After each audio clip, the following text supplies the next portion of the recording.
Welcome to the Redbeard Embodiment Podcast. I am your host, Alex Green, and I'm on a mission to bring the power of embodiment to people all around the world. In this podcast, we explore how embodiment practices, trauma healing, and knowledge about the human nervous system can help us find our ground, discover new sources of meaning, and create connection in an ever-changing world. The deepest change is embodied change. All right. Good morning, everybody. I have the great pleasure to be sitting here with Devin Coogan. Devin is in Madison, Wisconsin, my former home, and I'm here in Boulder, Colorado. And Devin is a cool guy that I have met in various capacities in the meditation space, through some somatic work, somatic experiencing, and the bodywork communities in Madison, Wisconsin. And we've had a chance to connect and talk story on a number of occasions and compare notes. And so we'll be sitting down with Devin to hear about his work as a psychotherapist using somatic experiencing, internal family systems, the way mindfulness and his Buddhist training shows up in his work, among other topics to be determined. But just briefly, Devin is a licensed clinical social worker in private practice in Madison, Wisconsin, and he's an artist. I've seen his woodblock prints and similar things online. I might be asking about that a little bit. Yeah, that's the basics of it. Devin, thanks for sitting down today.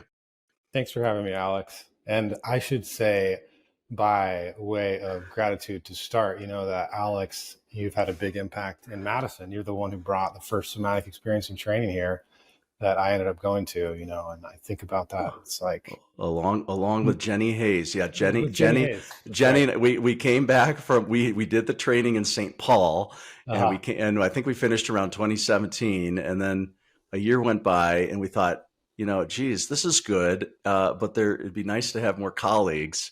So let's see if we can recruit a trainer, and so we did. So that was the launch of that. It's beautiful, and now it's the second iteration. It's like that's right. You're on a forest out here, so totally, yeah. And some of the folks I work with at the Redbeard team in Madison, 2 of them are in this round of training. So no, it's definitely growing and proliferating. That's yeah, awesome. Well, I can't wait to hear sort of your whole story, and including sure. including those points of intersection. Yeah, well, I always kind of begin with kind of an origin story question, and the theme of this podcast is embodiment work, and I define that very broadly. To me, the brain and the mind and mind-body, it's all in there, in my view. So I'm just a little bit curious about, just some of your influences, because I know obviously you were drawn to psychotherapy and drawn to somatic components of that as your career has gone on. I know of you as a seasoned meditator and Buddhist practitioner, and how that feeds in. And there's probably other things. And so if you'd be willing to kind of go back and down memory lane, and Sure. just share a little bit about some of the things that kind of guided you towards this work that you're doing these days. Sure. Yeah. So, I mean, if it's a true origin story, I grew up in New Mexico, in Santa Fe, New Mexico. And that, there's kind of like healers, artisans, mystics in the water there, it's just that kind of place. And so I can't deny that, like, that was probably on some level in the background. You go to the grocery store, you see 15 different flyers for people. And anyway, so I grew up in Santa Fe, and then I went to college out in San Francisco, and that's kind of a similar place in some ways, and studied philosophy. And philosophy was really interesting, in terms of like a way of looking at the mind and working with thoughts. That was all there. Yeah. But it was incredible. It's basically like training in criticality and deconstruction, which was not supportive of mental health for myself. And not what Oh, I yeah. saw, in the field, kind of. Wait, I have to stop you. I have Yeah, to know yeah. what you mean. I was a philosophy major too, and so that I No didn't know shit. that. I didn't know Wow. that about you. Yeah. No, I want to hear what you're saying about not supportive of Well, mental health. Yeah. well, yeah. Maybe I'm putting it a little No, I strongly. It's just totally believe you. I believe you. I just want to understand. Yeah. it's just like basically, it seemed to me like you're learning how to deconstruct everything, and that's how the field seemed to me. Whenever this was 2005. Sure. So academics are criticizing each other's work, and they're breaking down kind of like everything all up to postmodernism. It's like, wow, what is the real like practice here? Or, it's pretty groundless at the end. And Totally. yeah. Yeah. So it was a journey that I needed to take, that was important for me to take in terms of how it shook out, because Right. what it did was I became interested in Buddhist philosophy and took a religious studies service learning course that, the professor was really rigorous philosophically, but also you had to do service learning. So I went to San Francisco Zen Center and Green Gulch Farm. And that was the first time I got a taste of like, oh, something's happening here. Like there was a nun I remember this nun at Green Gulch Farm. We were having, beet soup after working in the farm, and she just had a sparkle in her eye and was asking questions, just engaging in a way that was new, and different, particularly Right. compared to like, philosophy courses at a university. It was so different, and just generally, so that planted a seed. Can I, Yeah. I wouldn't normally do this, but I have so much resonance. Can I just share with you what Yes, something please. I have in common with that? Yeah. Which is, which I so resonate with that. And I also haven't thought about it in a long time, but for me, my starting in Zen training was pretty similar. I was in my philosophy training, and like that was really interesting for me, and kind of what's the mind. But I ended up kind of, as we got into postmodernism and Derrida and Foucault, and I just started feeling like everything was discombobulating, and there was good things about it, because there was like a erasing of a lot of my just foundational assumptions about myself, the world, the universe. Yeah. But it was so destabilizing in other ways, and reading more of those texts was not like anchoring me in a sense of purpose, or like, how do I navigate in this world? And not dissimilarly for me, it was in Hawaii, but I connected to the Zen community out there, and there was just, and for me, there was a sense of, I saw something there in how the people lived and acted, and actually their embodiment as well. And for me, it was like, okay, that maybe is where I move next. So I didn't know that piece of your story, and so I hear you. I didn't know that of yours either. I'd be curious to hear some other time, more full Alex Green rendition of all the twists and turns of that, if you're willing. Yeah. Well, so that was around, so you were, and I've driven by Green Gulch, beautiful property. I've been to the San Francisco Zen Center only as a visitor, more or less. But so that was in your San Francisco years. Was that your main practice community, or? It actually it was not. So it turned my head, but to be honest, in the beginning, Zen, I was kind of put off. I ended up going to live at a Zen Center, but at the San Francisco Zen Center, I sat in the Hiroshi seat on accident, and like violated all these forms. And they were very clear that I was screwing up, and I was like, this is a little tight for me. But but I ended up going to live at a Zen Center. But in the interim, then I connected with the Theravada, with Spirit Rock, basically. I ended up going to do a young adult retreat at Spirit Rock after a couple years after college, and that really kind of lit a fire for me. Right. Can I ask a quick question? Because I know Spirit Rock, and is it Jack Kornfield? Yeah. and others. I mean, it's a hugely impactful organization. But here's a point of confusion that I hope you can help me with right now. So just kind of how it locates in Buddhism, Theravada. So is it this?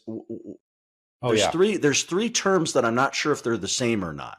Theravada, or that style anyway, insight meditation, and Vipassana meditation. Is there overlap between these three, or? Yeah, for sure. It's a good question. So Theravada, as far as I understand, refers to the older kind of original Southeast Asian traditions. Okay. And there's the three sort of larger camps in Buddhism: the Theravada, the Mahayana, which is more China, Japan, and the Hinayana, or the Vajrayana, the Tibetan. Oh yeah, right, Tibetan, right, right. And then Vipassana. Vipassana is a term that gets interchanged that kind of means insight, I think. We'd have to look it up, but okay. Yeah. And I think the people use Vipassana a lot when talking about Goenka's retreats. And so Goenka's the guy who, right. Free 10-day retreats. He's really popular and helped a lot of people with that style. Yeah. Yeah. Okay. There's probably more there, but that's my. Okay. All right. So all breakdown. Right. Makes sense. Okay. Yeah. Very cool. All right. So that lit a fire for you. Keep going on your journey here. Yeah. So yeah. I did the 5-day young adult retreat. And then at the end of that retreat, there were two teachers who you could kind of choose a group if you wanted to, go to this group. And it was a group for encouragement for more intensive or long-term practice. And they were kind of sat us down and said, if you are fired up by this, you should consider longer term practice, that kind of thing. They were monastics they were Westerners, but had trained as monastics in Burma. And so I took them at their word and left that retreat and applied for Spirit Rock's then longest retreat, which is a 2-month silent retreat. And a couple of weeks after that, Spirit Rock called me up and they were like, very kind and sweet, but they were like, have you considered psychotherapy? On the phone. And it was the first time. You mean receiving psychotherapy, or? Yes. Yeah. Okay. Yes. Okay. And I was initially kind of insulted, I was Sure. like, what are you guys talking about? Right. But they were just being wise, and so because I had very little meditation practice and I was trying to do something major, and right. I said, why don't you come for the month-long retreat in the spring as a kind of compromise? And I was like, okay, sure. So I did that, and then like 14 days into a silent retreat, I was like, oh, psychotherapy. Oh, there might be something to this. Do you remember, so I'm hearing the, something, little realization or something. Do you remember what that connection was? That's a good question. So in the first retreat, I do remember there was a lot of insight around embodiment. Like I remember walking across the cafeteria and feeling something like social anxiety. There's all these people, nobody's talking, so you can't get a read on anybody. Right. And just having this visceral sense of like, I don't control what other people think, and like feeling my shoulders drop and my body relax. And I had never like that, for whatever reason, it's pretty basic, but like that had never occurred to me until I was 21 years old. Like, right. And partly it was because I was seeing all my own thoughts in the retreat. And it was like, thoughts are just arising. Like, right, we can work with them and that kind of thing, but I don't control my own thinking. So of course I don't control their thoughts. And it wasn't like I was cognitively trying to get there. It just kind of happened. That was the realization. Yeah. And then in the longer retreat, I remember there was a period of time where it felt like I just had a rock in my chest, unprocessed feeling, emotion, whatever was there. A lot of it was not like specific content per se, but just kind of like physical feeling of pain. Yep. And that just was like, oh, you can get support around this. So I left that retreat and I saw a flyer, similar to the ones I was kind of referencing in Santa Fe, these old school flyers where they got the number tabs on the bottom. Oh, yeah. Yeah. And it was Will Kabat-Zinn was starting a psychotherapy practice ends up being John Kabat-Zinn's son. And so I didn't know that at the time. I just ripped a number for him, called him up, told him I just did a month long. He was in San Francisco. Can we, meet? Guy blew my mind, like, with therapy. Wait, for therapy. So okay. He's so John Kabat-Zinn's son is a therapist. Okay. And that's very low profile therapist. Yes. Awesome. Okay. And and it blew your mind. Okay. Yeah. Yeah. And, so I would go to so then that's how mental health sort of therapy came on the map for me. And I think, it wasn't like he was doing any specific kind of intervention, but he was also trained as a monastic, and it was just clear that he had a lot of compassion and understanding and presence, and had faced his own stuff really thoroughly. That came through to me, and I don't think a ton of that is projection. Just knowing that was your read. Yeah. How long were you doing that work with him? Not for super long, it's probably 5 months, something like that. And then I decided I wanted it. I mean, I was broke, so I was just going whenever I could at the time. Then I decided to go live at Upaya, to leave San Francisco and go live at Upaya. And that is, which part of New Mexico is Upaya in? Santa Fe, right in Santa Fe. It's in Santa Fe. Okay. Yeah. So I ended that, but I was really grateful to him, and I really lucked out. It's been actually hard as a therapist, for a while, of comparing myself to that standard, and it's just on another level. So, it's good. But it's good to have those standards, isn't it? Sure. Fair. You know what I mean? Like some of those reference people. That makes a big difference, I think. Yeah. So then I went to go live at Upaya. And, like I said in the beginning, I was not particularly drawn to Zen. It just so happened Upaya was literally next to a parking lot that I used to hang out at with my friends in high school. And I didn't know there was a Zen Center there. I got into Buddhism, and then I was like, oh, there's a Zen Center. Oh, it's right next to Cerro Gordo Park. So then my room, when I first moved there, looked out at the parking lot. At the parking lot that you used to hang out in? Yeah. Yes. Only doing wholesome activities, I'm sure. Exactly. Exactly. Yeah, right. Exploring altered states in a different way. Yeah, that's right. Different form of meditation. That's right. Yeah. Friendship is important, Yeah, how in all of its forms. So I went to live there, and had some aversion at first to Zen and the forms of Zen. It's quite rigorous, as even this is a Soto tradition. So sure, you're Rinzai. Rinzai, yeah. So even easy, softer than Rinzai, but it ended up being really good for me. It was like a corrective, it was not the loosey-goosey art world, it was you show up on time. There's really it was very firm boundaries and precision. And I grew to love it. And I also grew to love liturgy in Zen, which was not as present in the especially the Western convert spirit rock tradition. Right. Wait, is the liturgy, do you mean, are you talking about chanting? Is that what you're talking about? Chanting and every morning. Yep. That was a deep practice for me as well. The Okyo is what we called it in our tradition. And totally agree. Yep. And just to say, when later learning SE and all that, it was clear how helpful, using your voice in the morning, moving your Yeah, totally. Yeah, you can look at those practices through a somatic lens, and maybe I'll bookmark that as something to come back to, because there's some thought. I have some thoughts around that. Okay. Some questions and thoughts. So anyway, okay, cool. So how long were you there at Upaya? I was there about 11 months or so as a resident, did lay ordination. And then I was around in town for a year after that, just doing sesshin and stuff, but no longer lived there. Yeah. And then was Madison next? Did you come to Madison for grad school, or was that what brought you, or what was that story? That's right. Yeah. So actually, Upaya Roshi Joan is titan and invites like Richie Davidson and, Evan Thompson and all that crew out every year for, Zen,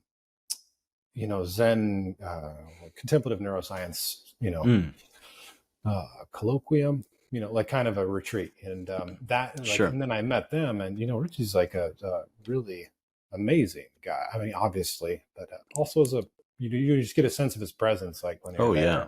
Yeah. So that put it on the map, and then I applied to, come out to Madison. It seemed like a place where mental health and contemplative practice was being integrated, at least at a research level. So Absolutely. Yeah. and then the rest is history. Now I'm out in Madison. How many years now in Madison? 10. Decade. All Yeah. right. Yeah. Yeah. Yeah. Oh, wow. Very cool.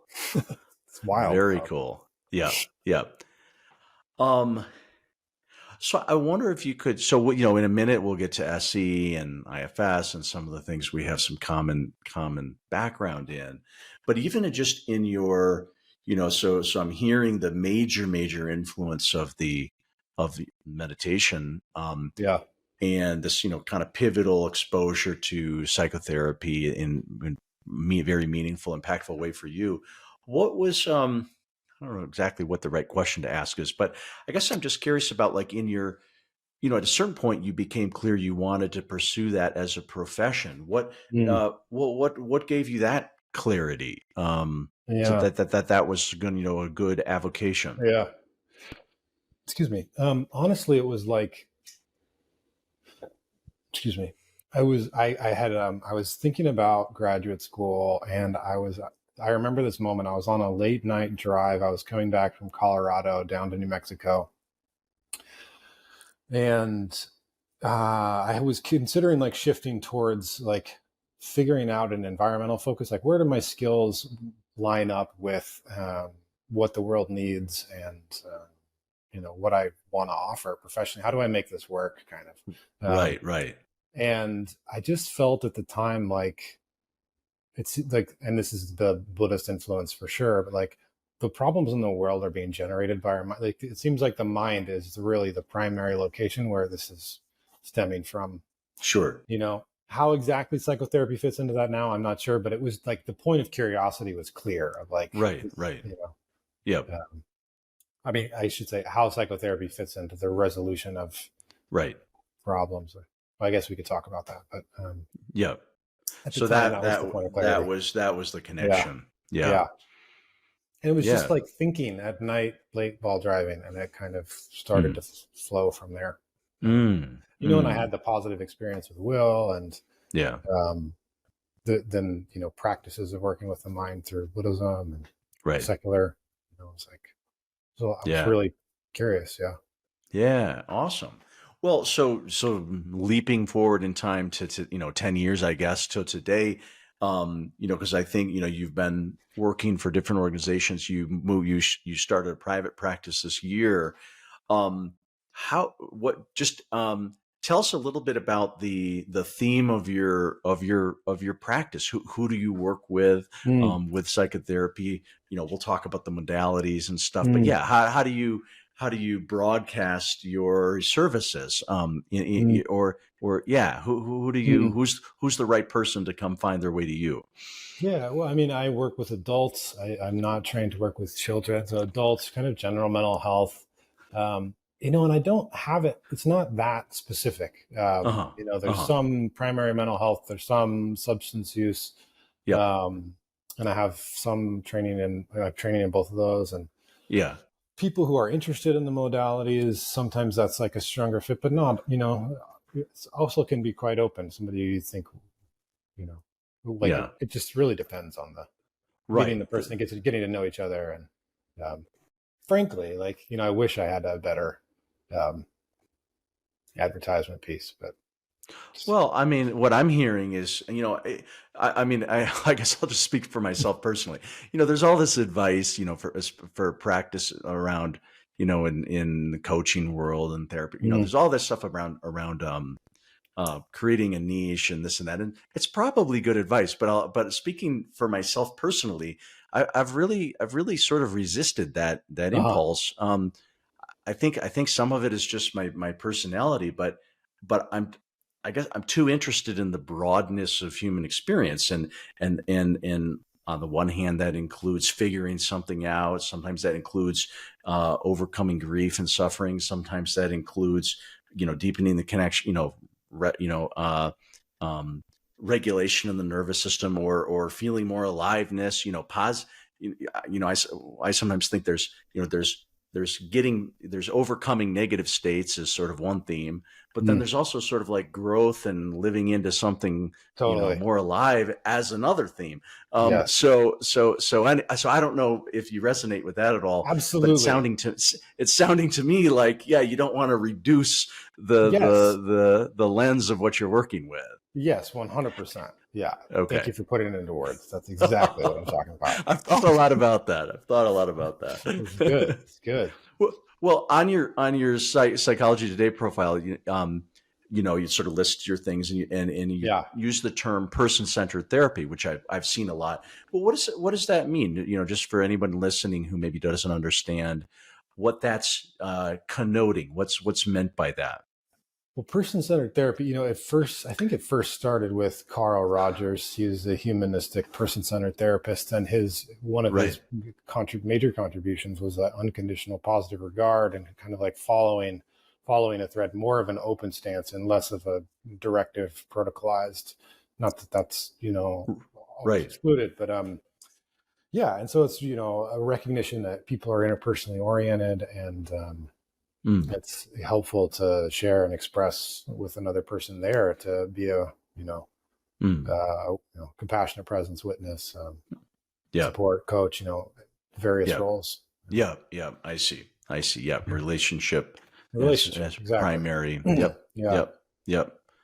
Yeah. Oh, good. Yeah. I knew about Rogerian work and the, unconditional positive regard, and I'm glad that that's filtered into various contexts, because that's a good principle to bring into a therapeutic relationship. I think it's a little scary that that's missing that somebody had to invent that. That's true. That's a good. I mean, I sort of sometimes I think back to in the 1950s and 30s, and people's with a therapist there with their with a clipboard, and I take notes, so that's still me, but yeah, okay, that's still you. Okay, but I have to take notes. But hopefully you're at least, well, I guess I'm sure my heart doesn't have your heart is there, and the unconditional positive regard is there. I'm sure your clients feel that. But but I sometimes think these early analytic days, and I shudder a little bit about the lack of relationship there. Yeah. So that's interesting. What that's coming from or referencing. Yeah. Very cool.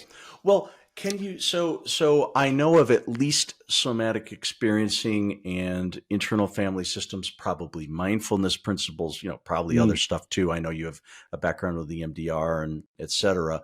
But could we talk about, I guess let's talk about somatic experiencing, if that's okay with you. Sure. Yeah. Yeah. What you were, already, well into your therapy career. What made you think, okay, this is a piece. What has that brought into your work what is that brought in that maybe wasn't there as much previously? Oh, it's been so helpful. And I think I first heard about it from the Spirit Rock community. Like the people in the meditation community, the teachers were started talking about titration, and orienting, working with emotion in the body, feeling in the body. And I had already, like I shared with the retreat practice, where it's like you do a retreat, and sometimes it's just like, wow, I just have this somatic response. And in the early days of when I was doing it, I'm sure before that, there was not a lot of way. It was just kind of continue to be aware, sit through it and hope it changes. Yeah. Exactly. And permanence is the primary kind of. Right. And so I had just got really excited about it. I'm forgetting exactly what the question was. Sorry. I am too. SE. I guess like no. What it's brought to your practice. Well, but just a quick comment because when you were saying earlier about the meditation retreat and you were mentioning that the pain and the heaviness and the rock on. I can't remember the phrase you used, and I was thinking to myself, like that's kind of like exactly the kind of thing that SE is good for. It's like, okay, there's a sensation, there's a physical and how to unpack that both in a physical way, how to get some movement or change, but then also like, what may be behind that? Is that that grief? Is that freeze immobilization? Is that what is it exactly? And I kind of think it as SE as being a good framework for that sort of thing. So, but yeah, I guess, since we both do SE, let's just sort of jam out about the attributes of somatic experiencing. So yeah, what else? I guess, the question I had asked is what it's brought into your practice that wasn't as much there before. Yeah, I think for me, SIBAM is incredibly helpful in terms of organizing what's happening in human experience and working with it, Right. Could you stop and define that just for people who don't know what that is? So SIBAM, so sensations, images, behavior, affect, meaning, and working within all of those realms, right? And it kind of makes a space for a lot of other modalities too. Like with meaning, can include cognitions like cognitive therapy. So it's not like we're excluding any of that, right? Right. But if somebody, like for example, studying philosophy was like primarily cognitive at the time, and there was too much meaning channel, and then the sensation channel came online through meditation practice, and then it was like including affect, and so it's like a way of like what's happening here, how do we organize it, what might be helpful like for a person in a given moment, right? Totally. And I love that. I mean, SIBAM, and I love the term channel because it's a good way to look at it. It's like that there's these multiple, domains of our experience, and we might be really aware of one channel, like you said, you studied philosophy and you're strong in your meaning channel, but then some other, that was kind of my story too. I was maybe kind of strong on the meaning channel, strong through meditation, martial arts, sensation channel, became aware. But then probably one of the slowest ones for me was the affect channel. I knew there was emotion, sort of, but it wasn't all that clear about, well, what is that? Not only what am I feeling from a sensation perspective, but like, is that a touch of sadness? Is that loss? Is that frustration? Like that took me some time to develop that channel. And so anyway, I'm just resonating. Yeah. So I love that, and then, the notion of pendulation was really helpful, particularly coming out of the meditative tradition where the instruction was basically like, just stay aware of it. That was an instruction I would get on long retreats, like just kind of bring your attention. The pain is good because it's easy to be aware of. And then it was much later, and I think it was Will of Kabat-Zinn. It was like, well, what about moving your attention out of that? I was like, wow, I just spent 7 days looking straight at it. Totally. That was not very helpful. Okay. All right. Define that term and then let's talk about it. So pendulation, key principle of somatic experiencing. So, and I mean, we're getting a hint of it, but yeah, how would you describe that to a client? What is pendulation? Yeah. So moving the attention into something distressing or painful or aversive, and then actually kind of consciously moving the attention out of it to something pleasant or orienting or neutral, easeful. And building that in,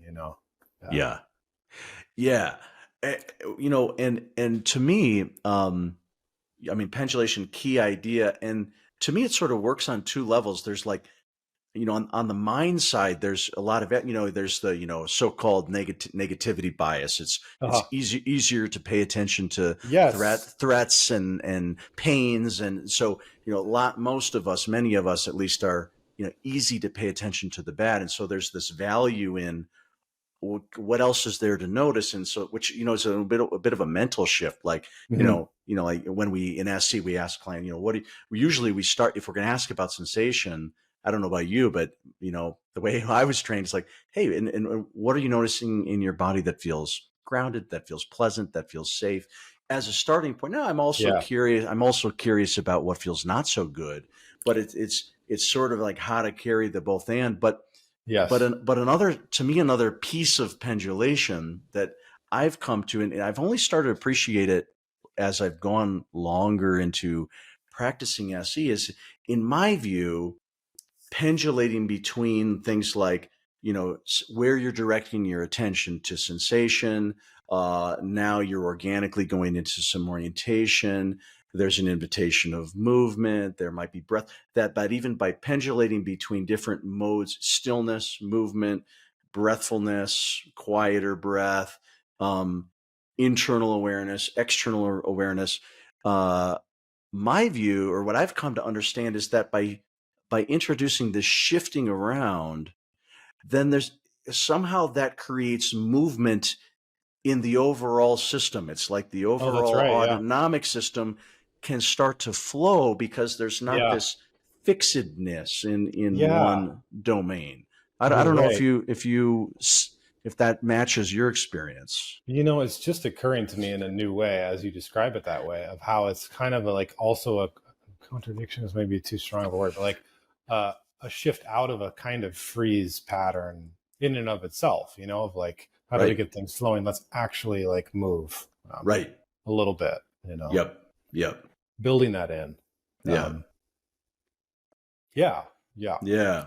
So I like that. Let's see what else. Yeah. There's so much in SE.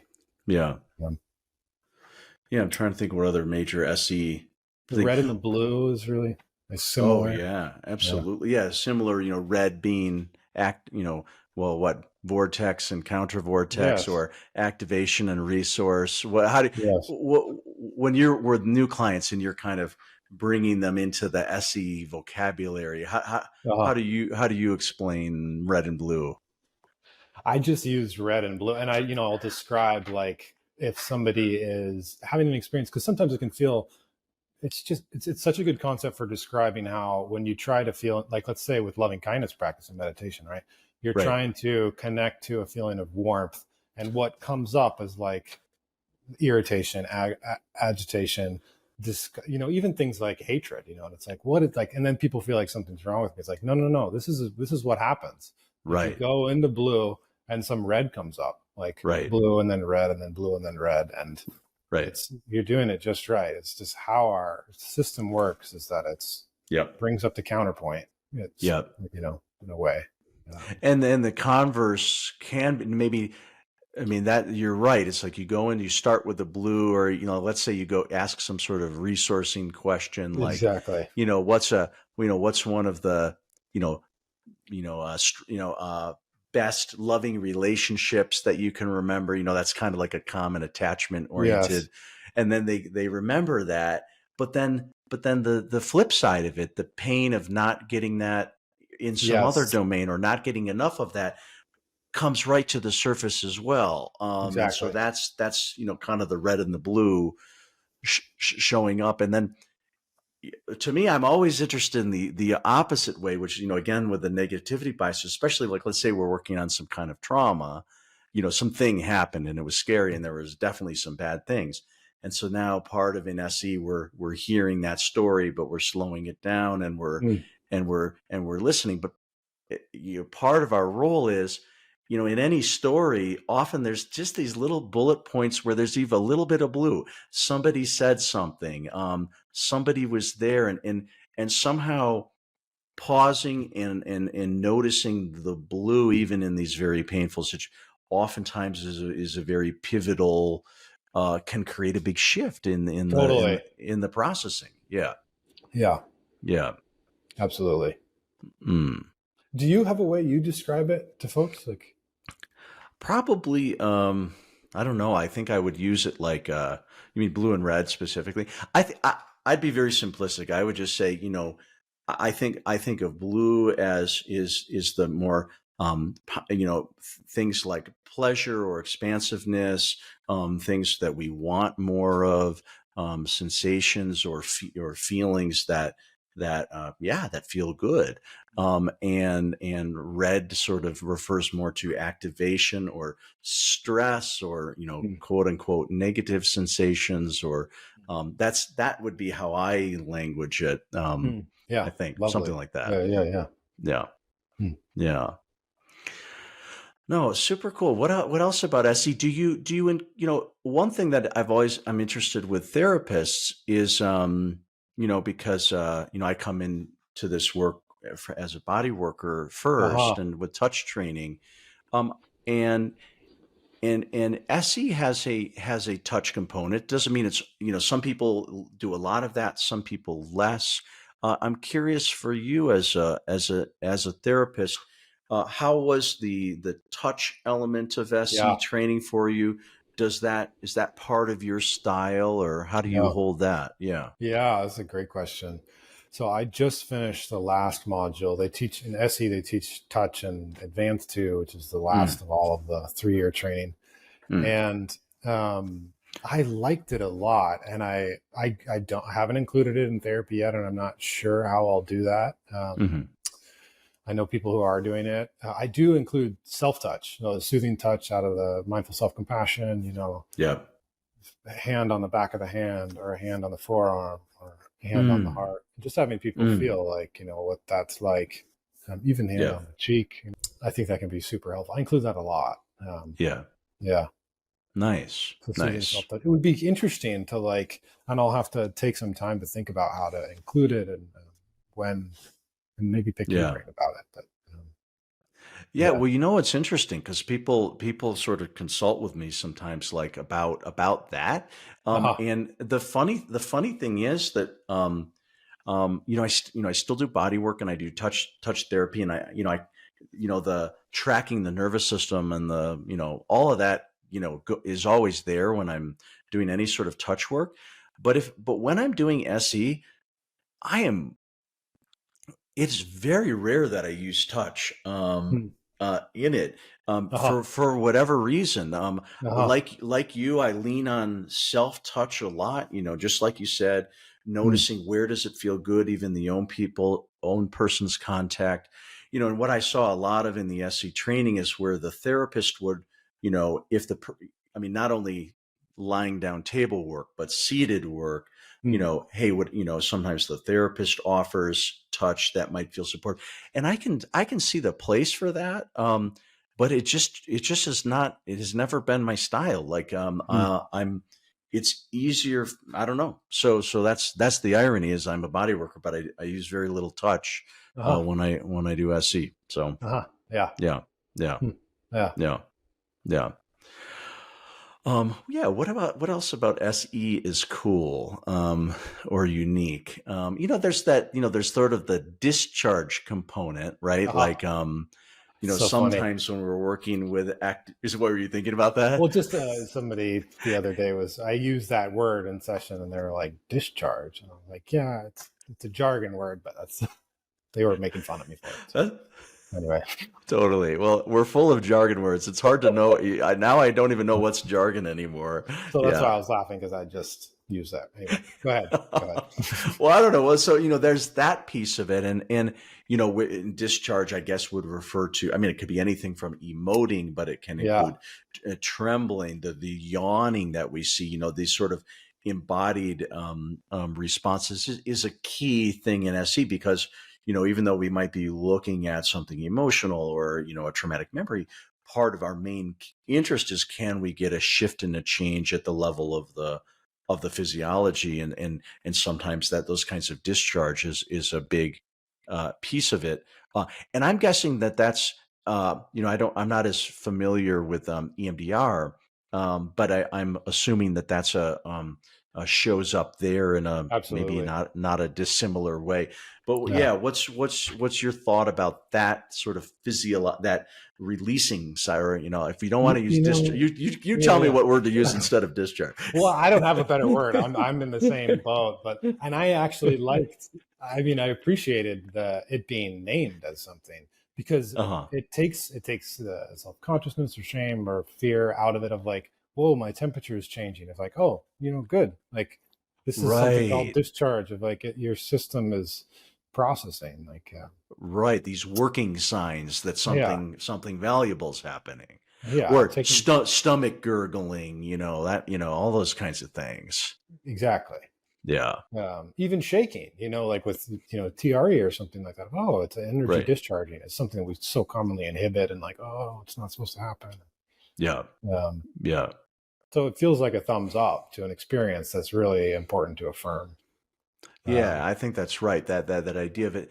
Yeah, I mean, it's because it's not just, oh, that's fine. It's incidental.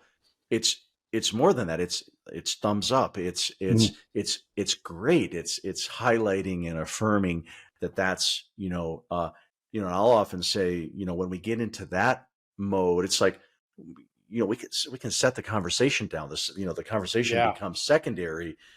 That, the where the action's at is in the physiology at that stage. right. Yeah. Good point. Yeah. Hmm. Wow. um well, what if we broaden the conversation to bring in parts work, kind of through the internal family systems lens? Sure. I'd love to hear your story about that, like kind of Mhm. what attracted you into that model, what resonates with you about that approach. Yeah, I'd love to hear your thoughts on that.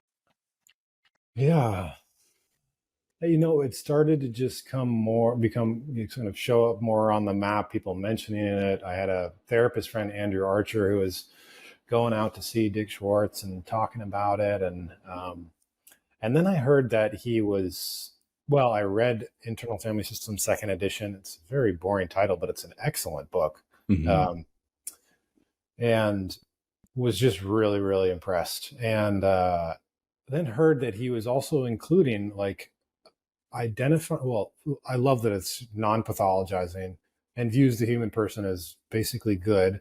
Right. Um, and that he was trying to find a way, or for whatever reason had found a way, to kind of grok sense of self with like Buddhist understanding of self too. Right. And that was mind-blowing to me. It was like, wow, somebody in Yeah. the Western psychotherapeutic community is viewing this as a agent of healing and wanting to like be in conversation about it and bring it in. Not just Buddhists, like Right. Or ecumenical a spirituality. Jungian approach, or yeah, Yeah, that's totally, no, I yeah, fully resonate there. Um, Ling, I love the non-pathologizing piece too. It's easy for when I do this work. It's, I'm not trained as a psychotherapist, so I don't know mm, diagnoses. mm. The DSM-5, all of that. So but explain that non-pathologizing perspective, because I think that's an important Yeah. one. Yeah. Well, it's recognizing that, so as like, let's say, like with addiction, the old school model is people basically kind of getting shamed about a behavior. Okay. What are you doing? It's a pathologizing approach. Like, this person, dot, dot, dot, Right. shouldn't be doing it. There's some kind of You way. have a sickness, you have a syndrome, Yeah, you have a problem. exactly. Okay. And in the IFS approach, or parts work approach, it's like there's a part of you that's engaging in something for a reason, and Uh-huh. you're like an ecosystem. And at some point, that was the most intelligent response and Mm, had a functionality to it. mm, And viewing that with even some appreciation and respect for the part that's engaging in that behavior. Like, of mm, course you're doing that, like mm. there's a reason for it, Right. and not Right. trying to, so that's that. That's the shift. Yeah. That's the shift, and there Yeah. was a lot of that in the history of mental health. Yeah. Yeah. Yeah. I think that's Yeah. an important, like we were talking about the evolution towards a person's, person center, that relationship is important. And, to me, this is part of it too. This, Mm. there's probably other non-pathologizing models. Mm. Like I think of, I studied a little bit with Larry Heller, NARM, Oh yeah, neuroaffective, yeah. and and then, like, that carries in there, and and Mm. SE definitely carries in that perspective. But I think IFS, does a nice job, because like you say, there's this sort of, like, for any so-called negative, whether it's a behavior like an addiction, or whether it's a tendency to criticize ourselves, Yeah. or whether it's I don't know, shutting, people pleasing Yeah. behavior. It's like, part of the concept in IFS is to, like, Yeah. slow down, take a look, and try to sort of understand, well, it assumes that there's a logic behind that. There's some reason. Now, there may be some value in shifting. It may relate to something that made sense a while ago, maybe when you were young, and it may not make as much sense today. But that doesn't mean it's a problem or a pathology. It's a strategy that had a lot of value, or else why would you be continuing to do that? Exactly. Yeah. Hmm. Hmm. Okay, so self capital, and when I did a recording a few months back with our colleague and friend Bob Gillespie, and Cool. talked about that too. Just sort of that. How does that to me, there's something pretty radical. It sounds like you agree, but there's something kind of radical about positing, that the capital S self, that something that we all is the foundational element of our self as a being, as a human, Hmm. and that there's enormous healing potential from that. Can you speak to it? Maybe for somebody who hasn't heard too much about that principle from IFS. Yeah. Yeah. I mean, it's profound in a way, but the basic introduction is the qualities of self, of looking for the qualities of, when you're that they're the aspect, calm, compassion, curiosity, confidence. They use the C words, and Right. but yeah, it's profound.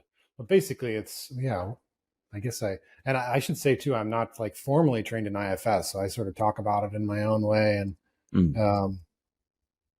but I think it's basically just and this can bring up things for people too, like warmth, curiosity is a big one I'll use, interest, bigger than, around. Yeah, totally. I mean, one of my IFS teachers, Derek Scott in Canada, used an analogy. Probably other IFS people use this analogy that I liked. It's like, I mean, it's the analogy is that is like, the sun and clouds, and that IFS is a little bit of a model of he calls it a model of subtraction, where we got a lot of parts running around when we're blended or identified with, or with a lot of these parts who are in distress or whatnot. Then we're going to have less access to a felt sense of those C words: compassion, curiosity, calm, confidence. I forget all of them. That quality gets lessened if we're kind of more in our in stress physiology, and our parts are not. But that unblending concept, the idea of seeing a part, slowing down, developing a relation, not being the part, but developing a relationship to it, from working to view it from the perspective of self energy. And then now there's more of that quality that's, in the, in one's experience. And to me, like, there's philosophical implications, which are which are great. And I'm into that because, as we both are. And there's also super practical implications. It's sort of like, hey, forget about, like, the theory. It's just, it works. And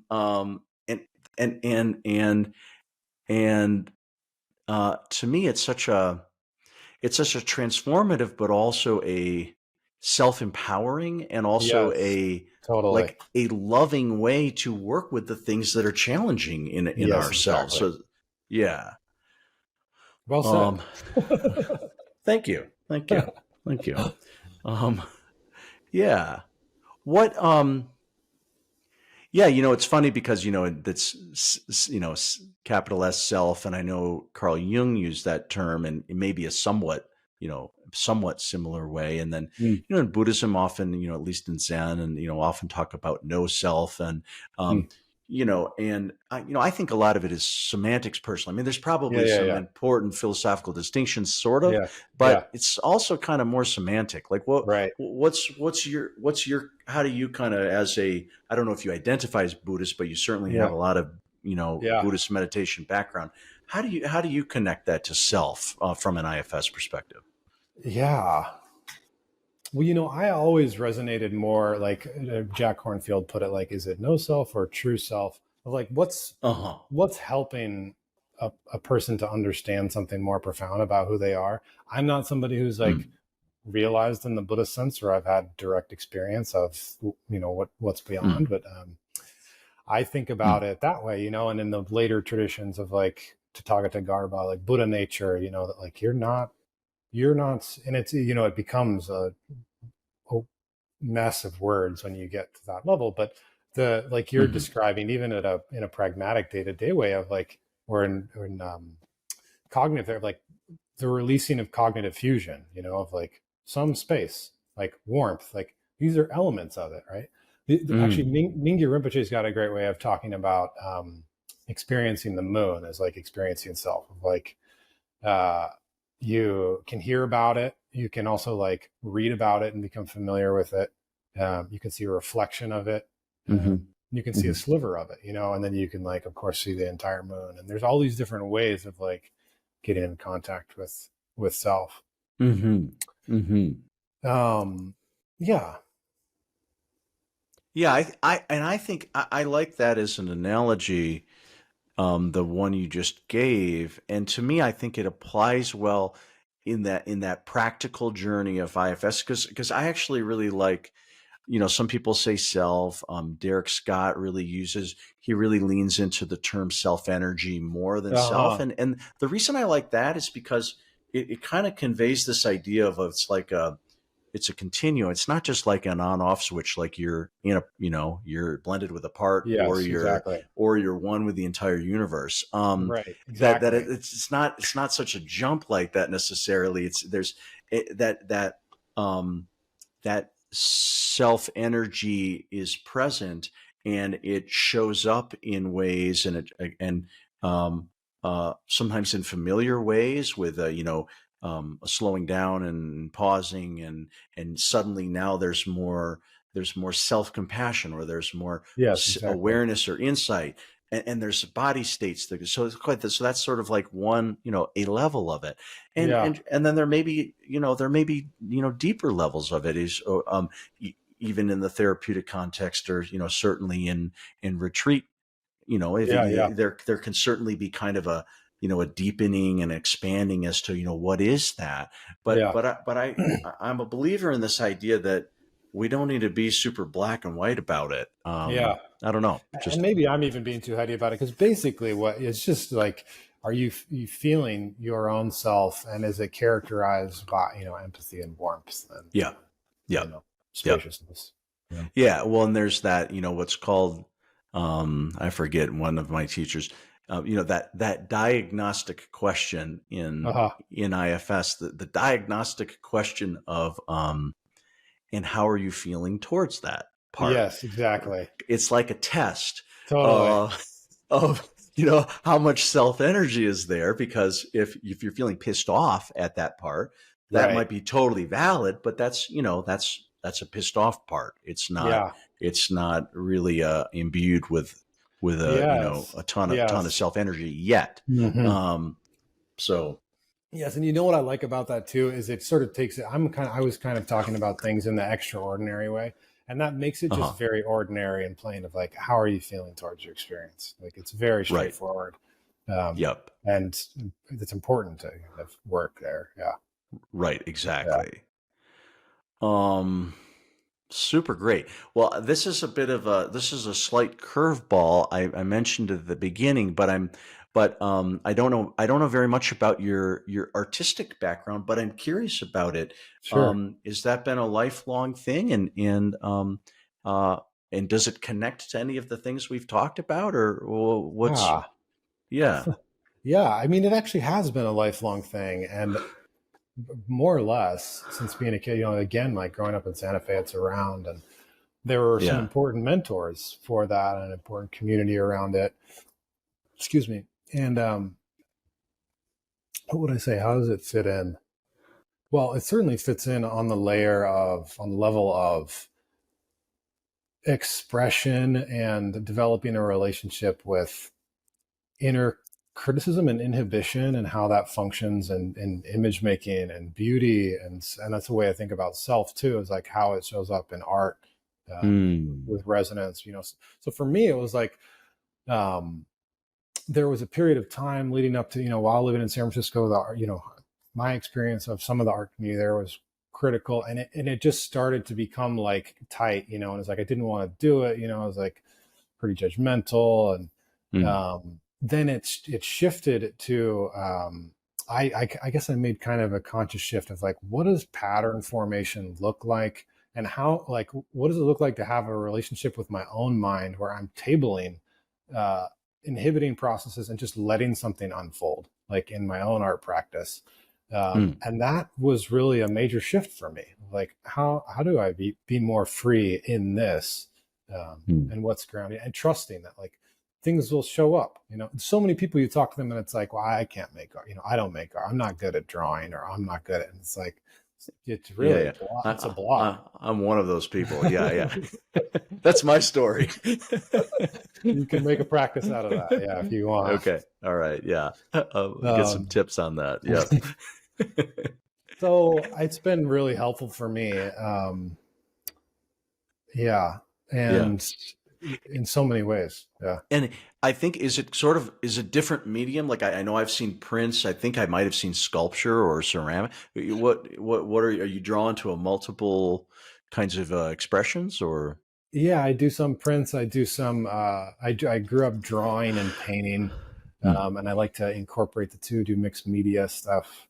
And then some sculptures lately. I've been making pieces of cake out of wood and painting them, and just random, Awesome. Oh, super cool. Is there, do you show your pieces? Do you sell your pieces? Is there a link we can include in the show? Sure. I haven't been making a ton lately. I'm going to get back to it once I finish this house project, but my Instagram is at Coogie Devin, COOGIDEVIN. We'll put it in there. I don't have a website for that. Thanks, man. Okay. Instagram. Hey, Mo, yes. That's a good way to see it. Yeah. I don't have a website yet, that kind of thing. But yeah, I have sold stuff in the past, and it ebbs and flows for me, and I'm due for a flow. Okay. All right. Yeah. Flows are good. That's, blue and red. That's exactly right. Super cool. Well, Devin, this was fun for me. We've informally had these kinds of conversations a few times, but I feel like we got into some stuff I didn't know about some of your journeys, and I just really appreciate you taking time. Absolutely. Thanks for having me on. Yeah, it's always good to talk with you. So awesome. Great. And thanks again for just what you've done for the community, and continuing to do. It's important and good, so. I will take that in. I appreciate the appreciation. Thank you. Thanks for listening to today's episode of the Redbeard Embodiment Podcast. To learn more, visit us at redbeardsomatictherapy.com or send me an email at alex@redbeardsomatictherapy.com.